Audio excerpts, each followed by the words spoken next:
नमस्कार दोस्तों इस वीडियो में मैं आपको बाणगढ़ के बारे में बताऊंगा। बाणगढ़ दुर्ग को भूतिया किला क्यों कहते हैं और बाणगढ़ किला राजस्थान के अलवर ज़िले में स्थित है, जो अरावली की पहाड़ियों से घिरा हुआ है। जैसे ही बाणगढ़ दुर्ग में प्रवेश करते हैं तो दाहिनी तरफ इसमें हनुमान जी का मंदिर है और सामने जो काउंटर बना हुआ है, यहाँ से टिकट ली जाती है, यानी कि जो देखने आते हैं उनके लिए टिकट भी दी जाती है। तो जो छोटे बच्चे हैं उनकी टिकट नहीं लगती है और वैसे इसका जो मिनिमम चार्ज है टिकट का, यह है 25 रुपये। यहाँ पे आगे जो ये भीड़ हो रही है ये देखने वाले हैं, और ये भीड़ किस चीज़ की हो रही है तो मैं आपको बताता हूँ कि यहाँ पे जो बाणगढ़ का मैप है ये लगा हुआ है और ये सब इसी को देख रहे हैं।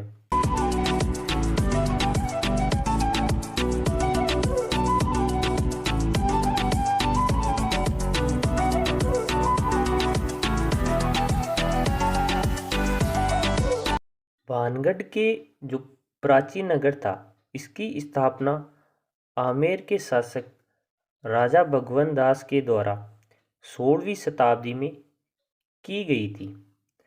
बाणगढ़ में जो वर्तमान में मुख्य अवशेष बचे हैं उनमें प्राचीर है, द्वार है, बाजार है, हवेलियाँ, मंदिर, शाही महल, छतरियाँ, मकबरा आदि है।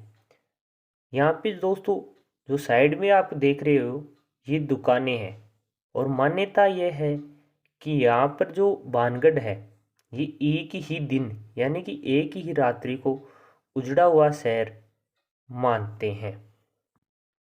बाणगढ़ को उजड़ा हुआ शहर क्यों मानते हैं, इसके पीछे दो कहानियाँ आती है। एक था साधु बालकनाथ की जो नज़र थी ये बाणगढ़ की रानी रत्नावती पर आ गई थी, इसलिए उसका जो साधु था बालकनाथ, उसके श्राप के कारण भी ये एक रात्रि में उजड़ गया था।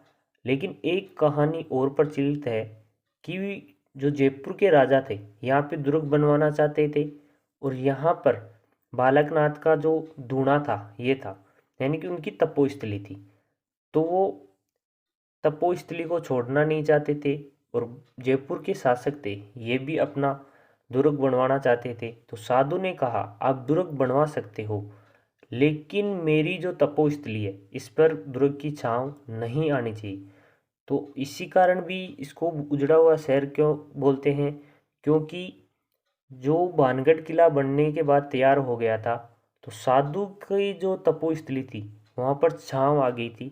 इसके कारण भी साधु ने श्राप दिया था, जिसके कारण भी मानते हैं कि यह शहर उजड़ गया था।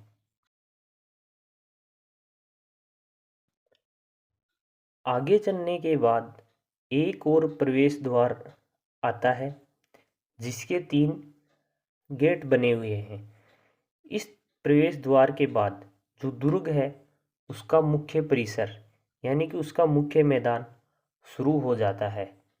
तो इस मैदान में आपको चारों तरफ दोनों तरफ मंदिर मिलेंगे, कहीं पर पानी के कुंड मिलेंगे, इसमें बीच में एक सभा स्थल जैसा बड़ा चबूतरा भी है।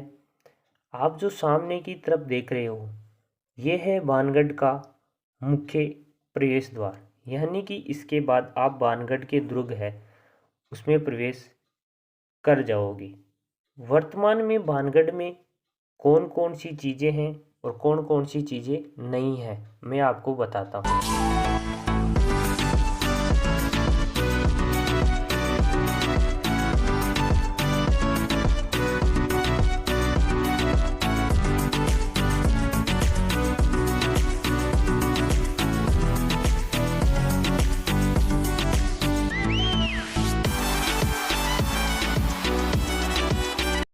बाणगढ़ दुर्ग में जो मंदिर हैं उनमें मुख्य मंदिर है गोपीनाथ जी का मंदिर, सोमेश्वर मंदिर, केशवराय जी का मंदिर, मंगला देवी का मंदिर, और ये जो मंदिर बने हुए हैं ये नागर शैली में बने हुए हैं। बाणगढ़ दुर्ग है जिसका जो शाही महल है ये पहले 7 मंजिला था, लेकिन वर्तमान में ये 4 मंजिला ही बचा है। यानी कि इसकी जो ऊपर की 3 मंजिलें थी ये नष्ट हो गई है। तो आगे आप वीडियो को पूरा देखते रहिए, आगे भी आपको जानकारी मिलती रहेगी।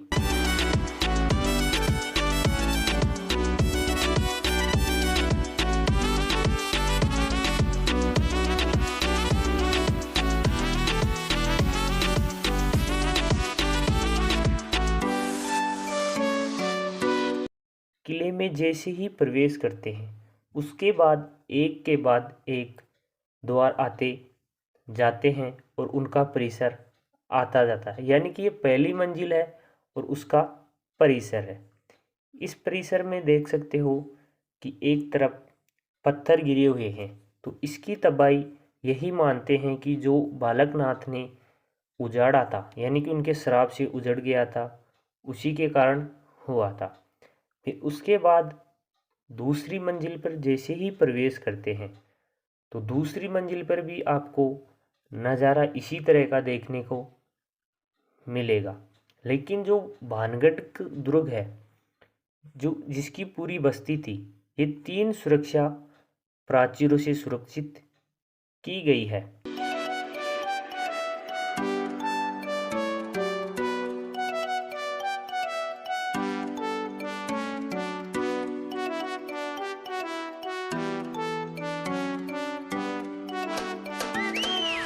इसके बाद हम जैसे ही आगे बढ़ते हैं तो आगे बढ़ने के बाद दूसरी मंजिल पर आपको ये छोटे छोटे दरवाज़ों के जो छोटे छोटे दरवाजे दिख रहे हैं कमरों के, ये दोस्तों रानियों के नहाने के लिए स्नानागार हुआ करते, यानी कि बाथरूम हुआ करते थे। उसके बाद तीसरी मंजिल पर जाते हैं और तीसरी मंजिल पर भी यही हाल है, यानी कि सब टूटा फूटा बिखरा हुआ पड़ा हुआ है। और यहाँ की स्थापत्य कला भी बहुत सुदृढ़ है। स्थापत्य कला आप फोटो में देख सकते हो। आपको चलो ऊपर से इसका चारों तरफ से नज़ारा दिखाते हैं। तो आप जो वर्तमान में चौथी मंजिल है उसके ऊपर से आपको भानगढ़ किले का चारों तरफ से यानी कि नज़ारा दिखा रहे हैं, उसका परिसर, उसके किले, उसकी प्राचीर और उसके उसमें जो मंदिर हैं ये देख सकते हो। मैंने पत्थर दिखाए थे पहली मंजिल पे चढ़ते ही कि, और पहली मंजिल का जो परिसर है वो भी देख सकते हो। इसके परिसर में खजूर के पेड़ भी लगे हुए हैं, परिसर में कुएं भी बने हुए हैं। ये जो हमारे साथ घूमने आए हैं वो भी देख सकते हो। इसके बाद हमारा नीचे उतरने का काम शुरू हो गया। हम नीचे उतरते हैं और जो बाह्य सुरक्षा प्राचीर है इसमें प्रवेश करने के लिए भानगढ़ के दुर्ग में 5 द्वार बने हुए हैं। जो 5 द्वार हैं उनके नाम हैं अजमेरी द्वार, लाहौरी, हनुमान द्वार, फुलबारी एवं दिल्ली द्वार।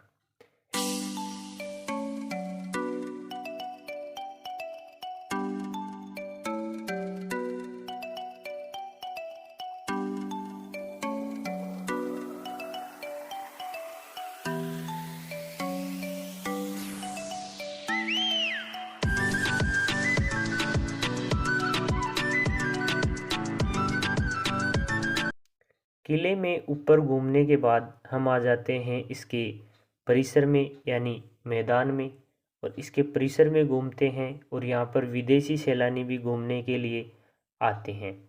अब इस रास्ते से राइट साइड में हम जाएंगे सोमेश्वर के मंदिर में। दुर्ग में पानी पीने की व्यवस्था नहीं है, इसलिए गांव से महिलाएं यहाँ पर पानी पिलाती हैं। जो घूमने के लिए आते हैं उनको पानी पिलाते हैं।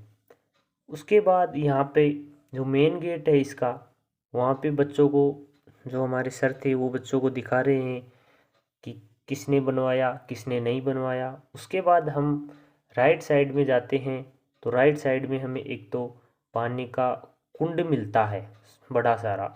तो पानी के कुंड है, लेकिन उसकी जो बाउंड्री है ये जाल से इसकी बाउंड्री कर रखी है और इस पर मना कर रखा है साफ साफ कि इसमें नहाना वर्जित है, क्योंकि इसमें जहरीले जानवर पाए जाते हैं। एक इसके लेफ्ट साइड में एक छोटा कुंड भी है, वो भी आप देख सकते हो।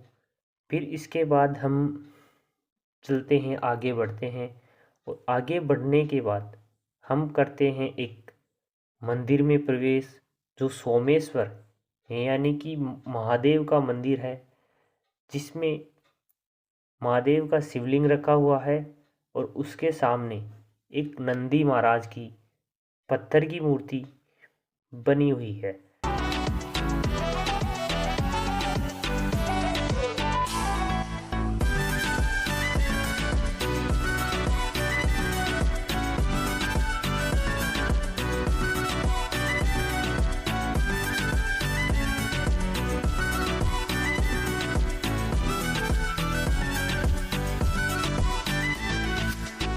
अब हम पूरा बाणगढ़ दुर्ग घूमने के बाद अब परिसर में आ जाते हैं और हमारी जो बाहर जाने की तैयारी है वो तैयारी कर रहे हैं, यानी कि अब हम लास्ट परिसर में आ गए हैं और यहीं तक हमारा जो ट्रिप था ये समाप्त होता है। अगर वीडियो पसंद आए तो वीडियो को लाइक करें, शेयर करें। धन्यवाद दोस्तों।